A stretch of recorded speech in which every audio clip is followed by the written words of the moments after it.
ജീവിത കഥകൾ. ഇത് അറിവെന്ന് പറയണത് മറ്റൊരാളിലേക്ക് പറഞ്ഞാലേ അത് പകർത്താൻ പറ്റും.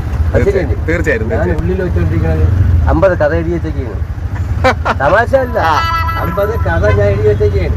പ്രസിദ്ധീകരിക്കാൻ പറ്റില്ല എന്താ പറയാ, അതിനുള്ള കാശി ആട്ടവാടി എനിക്ക് കിട്ടുന്നില്ല.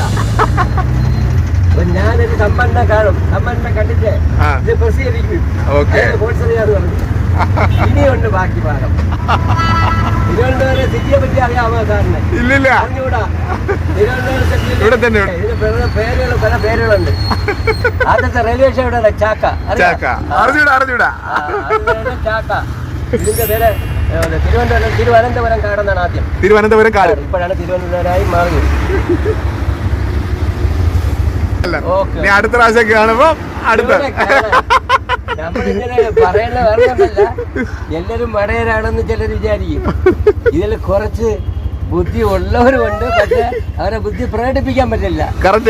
രാഷ്ട്രീയം പറയാൻ പറ്റുമോ? പറ്റൂല. അടി ഓട്ടിച്ചടിക്കും.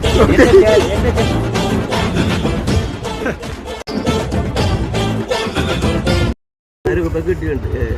പിന്നെ ഞാൻ പരിചയപ്പെട്ട് വളരെ